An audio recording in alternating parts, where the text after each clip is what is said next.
الحق مولانا و مولا الثقلین جد الحسن والحسین مولانا ابی القاسم محمد صلی اللہ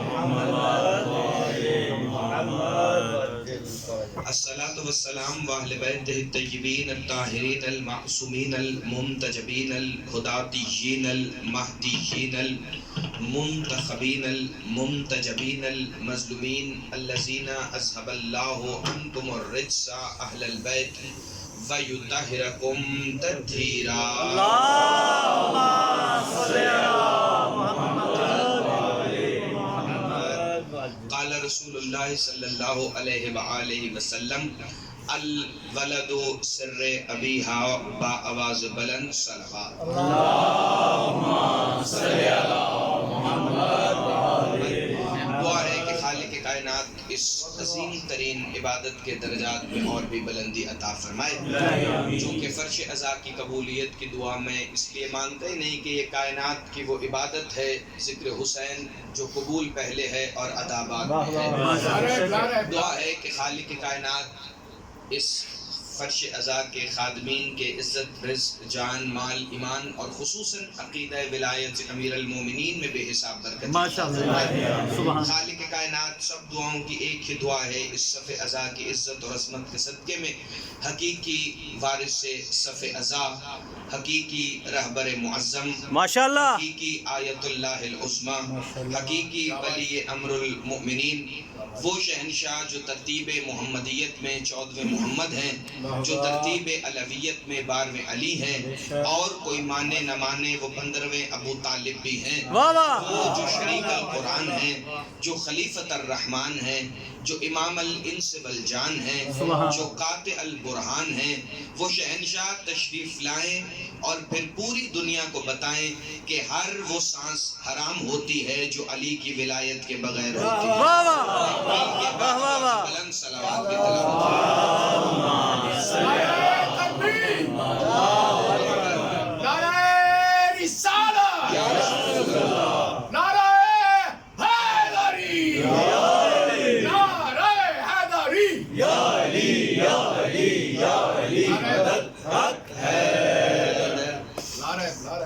چونکہ ذکر مولا عباس علمدار کا جاری تھا میں نے بھی سوچا کہ میں مختصراً 2-4 فضائل مولا کے آپ کی سماعتوں کے لیے ہدیہ کروں اور پھر چند منٹ ذکر نصائب اگر آپ کی اجازت ہو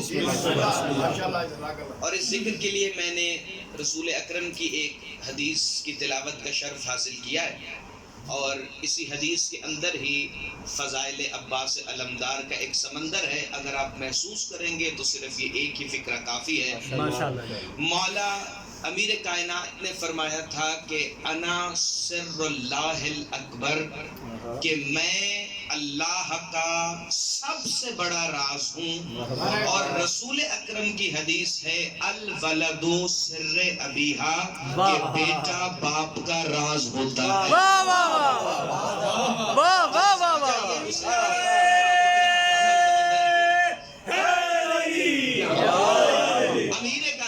دونوں باتوں کو خود کنیکٹ کریں گے تو یقیناً آپ کو پورا فضائل ہی سمجھ آ جائے گا مولا فرما رہے ہیں کہ میں اللہ کا سب سے بڑا راز ہوں اور رسول فرما رہے ہیں کہ ہر بیٹا اپنے باپ کا راز ہوتا ہے سر ہوتا ہے اس کے اسرار بیٹے کے اندر باپ کے چھپے ہوئے ہوتے ہیں کچھ فضائل باپ کے ایسے ہوتے ہیں جنہیں بعد میں بیٹے ظاہر کرتے ہیں رسول نے فرمایا بیٹا باپ کا راز ہوتا ہے علی فرما رہے ہیں میں اللہ کا سب سے بڑا راز ہوں تو جو اللہ کا سب سے بڑا راز ہے اس کے راز کو ابو الفضل العباس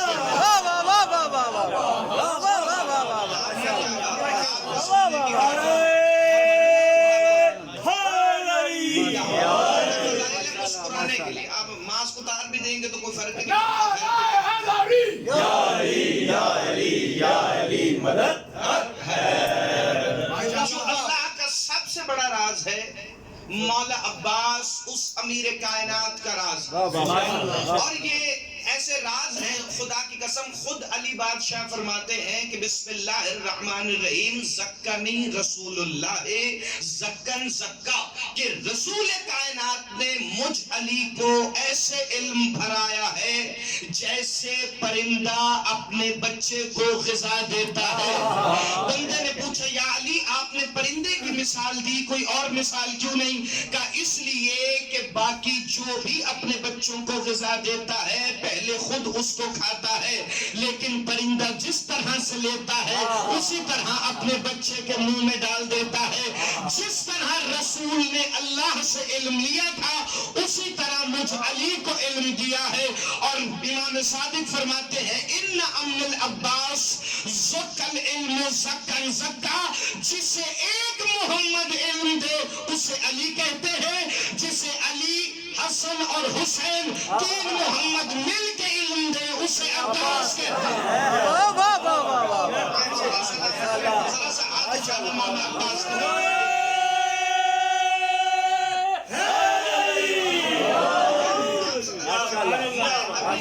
مجتبہ چاچی کا حکم گھر سے اٹھ کے آ گیا، اور ایک جملہ میں اور پڑھوں گا مولا عباس کا ہی، اور اسی پہ فضائل مکمل ہو جائیں گے۔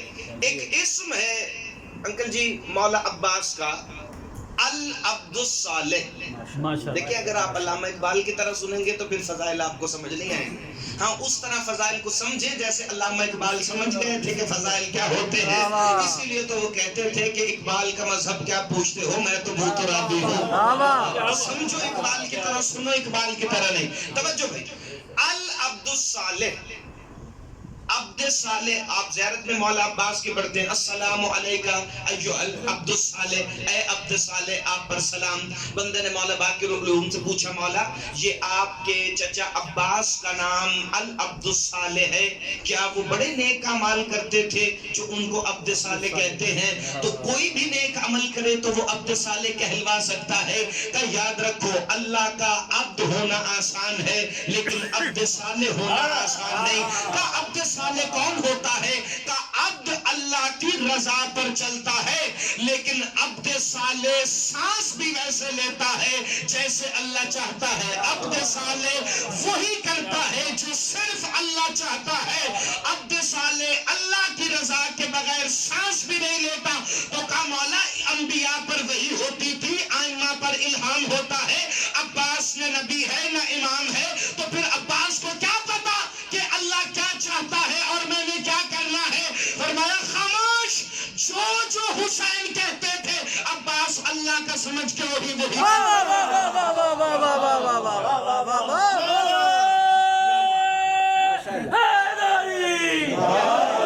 اگر بوجھ نہیں بنا طبیعت کو تو میں ایک قصہ اور تلاوت کر دوں۔ مولا عباس کا ایک اسم ہے العبد الصالح، اور ایک سرکار کا اسم ہے عاشق جمال الہی۔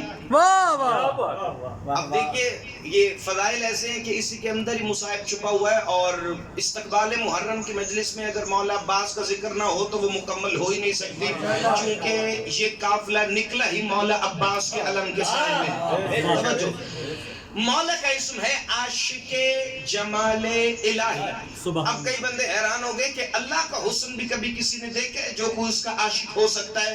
تو یاد رکھیے خود رسول خدا نے فرمایا ان اللہ جمیل ویحب الجمال، اللہ خوبصورت بھی ہے اور اللہ خوبصورتی کو پسند بھی کرتا ہے، اللہ خود بھی حسین ہے، وہ حسن کو پسند بھی کرتا ہے۔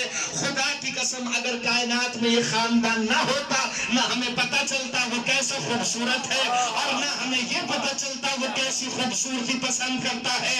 بندے نے مدینے میں مولا عباس سے پوچھ لیا تھا یہ جو آپ کے چاہنے والے آپ کو عاشق جمال الہی کہتے ہیں تو کیا آپ نے اللہ کا حسن دیکھا ہے جو آپ اس کے عاشق ہیں؟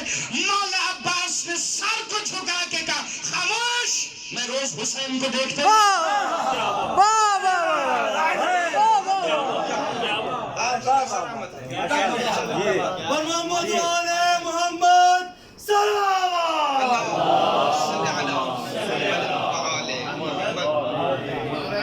اور میرے مولا کا ایک اسم ہے کاشف الکرب عن وجہ الحسین۔ حسین کے چہرے سے کرب کو دور کرنے والا. اللہ جانے کتنا پریشان تھا حسین کربلا میں، جو عباس رو رو کے کہتے تھے کیا فائدہ میری زندگی کا اگر میں سانس بھی لے رہا ہوں اور آپ پریشان بھی ہیں. علی کی عزت کی قسم یہ استقبال محرم کی مجلس کوئی عام مجلس نہیں ہوتی. اس کا لوگوں نے اتنا اہتمام کیا ہے کہ خدا کی قسم تاریخ میں ایسے واقعات ملتے ہیں. مولا عباس کا ایک نام لیوا ہے بصرے، جس کا نام منصور ہے، اور وہ آج ہی کے دن محرم کی چاند رات کو اپنے گھر کے صحن میں ٹہل رہا ہے اور رو رو کے مولا عباس کے علم کو دیکھ کے بار بار فریاد کرتا ہے اے رب وفا شہنشاہ، آپ میرے مولا ہیں، میرے آقا ہیں، دیکھیے محرم کا چاند طلوع ہو گیا ہے. اے قمر بنی ہاشم، آپ بہتر جانتے ہیں جب محرم کا چاند طلوع ہوتا ہے تو یکم محرم میرے گھر میں مجلس عزا ہوتی ہے. اسی مجلس عزا میں آپ کے بھائی حسین کے عزادار آتے ہیں، وہ عزادار مجلس کے بعد کھانا بھی کھاتے ہیں. لیکن میں نے کئی دن سے مزدوری نہیں کی، میرے بچے بھوکے ہیں، اللہ جانے کل مجلس عزا ہوگی، حسین کے عزادار آئیں گے اور اسی طرح بھوکے چلے جائیں گے. وہ ابھی علم سے یہ باتیں کر رہا تھا کہ اس کی زوجہ 2 بچوں کے ہاتھ پکڑ کر آئی اور کہا یہ کس دن کام آئیں گے، جا انہیں حسین کے نام پر جا کے بیچ دے.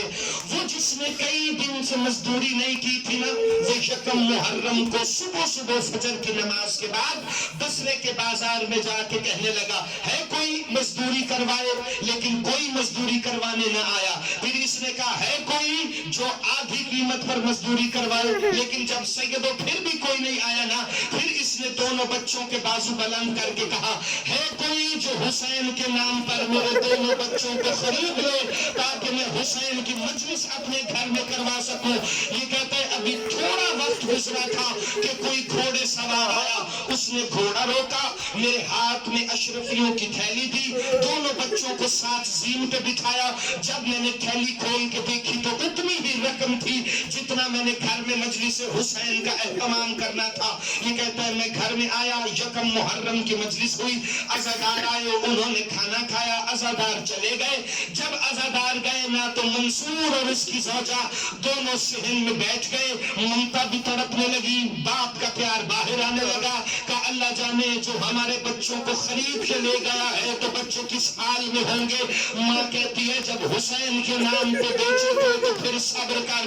لیکن جو ہی گئی نا اپنے حجرے میں سر سے چادر اتار کے کہتی ہے اے حسین کی ماں، تجھے حسین کی یتیمی کا واسطہ، تجھے حسین کی بیٹی بی بی سکینہ کا واسطہ، میرے بچوں کا خیال رکھنا، وہ تیرے بیٹے کے نام پہ بک گئے ہیں. ابھی یہ استغاثہ بلند کر رہی تھی کہ باہر دروازے پر دستک ہوئی. اس نے دروازہ کھولا، کیا دیکھتی ہے کوئی نقاب پوش ہے، دونوں بچوں کے ہاتھ پکڑے ہوئے ہیں. اس کی زوجہ کے منصور کی حوالے کر کے کہتا ہے یہ لے تیرے دونوں بیٹے. دونوں بیٹے اندر گئے، ماں نے منہ پھیر لیا چونکہ کلیز ہے شام کی ملکہ کی. یہ رو کے کہتی ہے جب تمہیں حسین کے نام پہ بیچا تھا تو تمہاری ہمت کیسے ہوئی کہ تم گھر کو واپس آؤ. کہا اماں یہ ہمارے ننھے ہاتھوں کو دیکھ، ذرا سن تو لے کے ہوا کیا تھا. اماں جب ہمارا بابا ہمیں بازار میں بیچ کے چلا گیا تھا نا تو وہ جو گھوڑے سوار ہمیں خرید کر لے گیا تھا وہ کسی عجیب رستے پر چلا جو ہم نے کبھی بصرہ میں نہیں دیکھے. ہم سامنے ایک محل میں پہنچے، اس محل کے آگے موری دربان تھے، محل کا دروازہ کھلا، محل کے وسط میں ایک ملکہ کا تخت تھا، اس ملکہ کے تخت کے ارد گرد اس کے 18 بیٹے موجود تھے. لیکن اماں ایک منظر بڑا عجیب تھا، اس ملکہ کا ایک بیٹا ایسا بھی تھا جس کے دونوں ہاتھ ساتھ نہیں تھے. وہ رو رو کے کہہ رہا تھا آؤ میرے آقا حسین کے نام پہ بکنے والے. اس ملکہ نے اٹھ کر ہمارا استقبال کیا اور کہا تم میرے بیٹے کے نام پہ بکے تھے. بابا وہ جو گھوڑا سوار آیا تھا وہ کوئی اور نہیں، وہ میرا اور تیرا مولا حسین تھا. وہ پکار پکار کے کہہ رہا تھا تم بکے میرے نام پر تھے، تمہیں اور کوئی کیسے خرید سکتا ہے. والا جملہ سنو گے استقبال محرم کی مجلس میں. یہ کہتے ہیں اماں اس ملکہ نے ہمیں اتنے پیار سے کھانا کھلایا ہے. اماں آج تک اتنے پیار سے کبھی تو نے بھی ہمارے منہ میں نوالے نہیں ڈالے. اماں ہمیں اعلیٰ ترین پوشاکیں پیش کی گئی. اماں ابھی اس ملکہ کا دربار برخاست نہیں ہوا تھا کہ تیرا استغاثہ اس دربار میں گونجنے لگا کہ اے حسین کی ماں میرے بچے تیرے بیٹے کے نام پہ بکے تھے ان کا خیال رکھنا. فوراً بی بی اٹھی اور اٹھ کے کہا حسین ان بچوں کو ان کی ماں کو لوٹا دے چونکہ بچوں کا غم برداشت کرنا صرف زہرا کا مقدر ہے جو رو رو کے کفن میں بھی کہتی رہی آ حسین میرے گلے لگ جا. لیکن حسین کہتے رہے اماں آج آپ ہاتھ کفن سے نکال کے بلائیں گی تو حسین آئے گا. عزادار سب نے سن رکھا ہے نا بی بی نے حسین کو بلایا. لیکن میں جملہ پڑھوں آقا حسین گئے کیسے کہا آ میرے لال حسین. علی کی عزت کی قسم جس کی آنکھ میں ابھی آنسو نہیں آیا وہ اگلا فکر سنے. کہ مولا حسین اپنی جگہ پہ کھڑے ہو کے رونے لگے. بی بی نے پھر دونوں بازو بلند کر کے کہا آ میرا پنجتن کا پانچواں چراغ حسین. آقا حسین اپنی جگہ سے چلنے لگے. بی بی نے اگلے دو استغاثے ایسے پڑھے ہیں حسین کے سمیت علی اور فضہ اور حسن و عالیہ بھی رونے لگی. رو کے بی بی کہتی ہے آ میرا غریب کربلا حسین. یا اماں کے جنازے پہ حسین پہنچے یا کوئی بی بی نے ایسا جملہ کہا کہ رسول کی قبر سے بین آنے لگے. رو کے حسین کی ماں کہتی ہے آ میرا دوڑتے ہوئے ذوالجلال سے گرنے والا حسین. ماتم حسین ماتم عباس.